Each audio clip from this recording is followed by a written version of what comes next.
Halo Burini dan Bu Lucy, saya akan membacakan kisah Wagirudok Supratman atau yang dikenal dengan W.R. Supratman. Ia dilahirkan di Somongwari pada tanggal 9 Maret 1903. Ayahnya bernama Jomeno Kartodikromo, seorang tentara KNI Belanda, dan ibunya bernama Siti Senen. Wagirudok Supratman adalah anak ketujuh dari 9 bersaudara. Reok Jim adalah kakak sulung W.R. Supratman. W.R. Supratman adalah seorang penganut agama Katolik yang taat, dan Rudolf adalah nama baptisnya.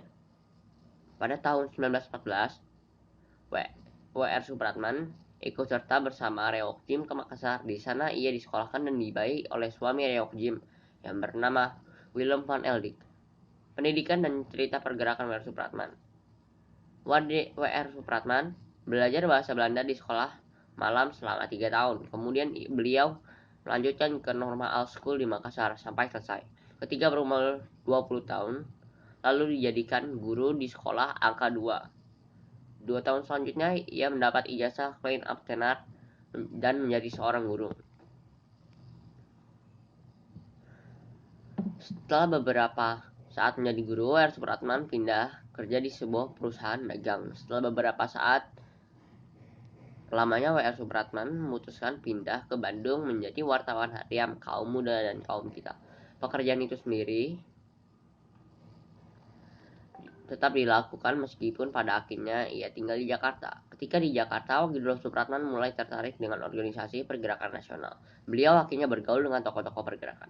Rasa tidak senangnya terhadap penjajahan Belanda mulai tumbuh dan akhirnya dituangkan dalam buku Perawan Desa. Buku itu disita dan dilarang disebarkan oleh pemerintah Belanda. Rasa cintanya terhadap Indonesia semakin hari semakin besar, sehingga membuatnya ingin menyumbangkan sesuatu bagi perjuangan bangsanya. Tetapi ia tidak tahu bagaimana caranya, karena ia hanya seorang wartawan dan pemain musik. Hingga suatu hari secara kebetulan W.R. Supratman membaca artikel berjudul "Manakah komponis Indonesia yang bisa menciptakan lagu kebangsaan Indonesia yang dapat membangkitkan semangat rakyat" dan dalam majalah Timbul terbitan Solo. Baca artikel itu, W.R. Supratman bergerak dan merasa tulisan itu seolah ditujukan kepada dirinya. W.R. Supratman dipindahkan ke kota Sengkang.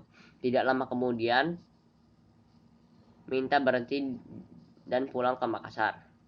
Reok Jim sendiri sangat gemar akan sandiwara dan musik.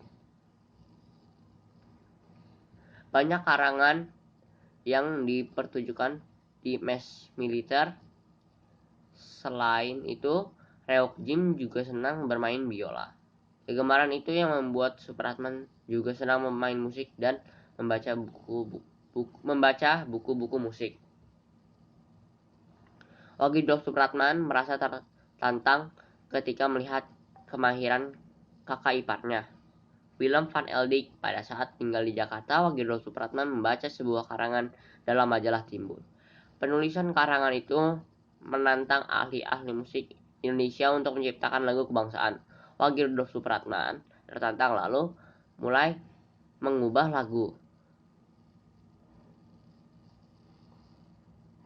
Ketika beliau di Bandung pada tahun 1924, lahirlah lagu Indonesia Raya. Karya W.R. Supratman adalah komponis Indonesia pertama yang menciptakan lagu pujian untuk perjuangan. Selain Indonesia Raya, ia mengarang lagu dari barat sampai ke timur. Bendera Kita, Ibu Kita Kartini, yang semula berjudul Raden Ajeng Kartini, Bangunlah Hai Kawan, Indonesia Hai Ibuku, dan 3 lagu lainnya dia ciptakan di Surabaya: Mars Parindra, Mars Surya Wirawan, dan Matahari Terbit. Lagu Indonesia Raya dinyanyikan pada tanggal 28 Oktober 1928 diadakan Kongres Pemuda II, di mana para tokoh pergerakan nasional dan perwakilan para pemuda untuk menyatukan visi mencapai Indonesia Merdeka. W.R. Supratman juga hadir dan pertama kalinya beliau memperdengarkan lagu Indonesia Raya secara instrumental dengan biolanya tanpa syair. Mengapa dikumandangkan lagu Indonesia Raya itu secara instrumental? Atas ulasan Sugondo Jojo Puspito dengan alasan menjaga situasi politik dan kondisi saat itu. Banyak hadirin terpukau dengan lagu itu. Lagu tersebut telah berhasil mewakili keinginan rakyat Indonesia untuk segera merdeka dari Belanda. Dinyanyikan dalam berbagai kesempatan, lagu Indonesia Raya pertama kali dikumandangkan di depan umum pada saat itu. Semua yang hadir terpukau mendengarnya dengan cepat lagu itu terkenal di kalangan pergerakan nasional. Apabila partai-partai politik mengadakan kongres, maka lagu Indonesia Raya selalu dinyanyikan terlebih dahulu. Lagu itu merupakan perwujudan rasa persatuan dan kehendak untuk merdeka. Sesudah Indonesia merdeka, lagu Indonesia Raya dijadikan lagu kebangsaan, lambang persatuan bangsa. Wage Rudolf Supratman diburu oleh polisi Hindia Belanda akibat menciptakan lagu Indonesia Raya. Pada awal 19 Agustus 1938, Wage Rudolf Supratman menciptakan lagu Matahari Terbit. Kemudian beliau menyiarkan bersama Pandu di Nirom, Jalan Embong Malang, Surabaya. Wage Rudolf Supratman akhirnya ditangkap oleh Belanda dan ditahan di penjara Kalisosok, Surabaya. Wage Rudolf Supratman meninggal di Surabaya pada tanggal 17 Agustus 1938 pada umur 35 tahun. Hari kelahiran W.R. Supratman 9 Maret oleh Megawati saat menjadi diresmikan sebagai Hari Musik Nasional.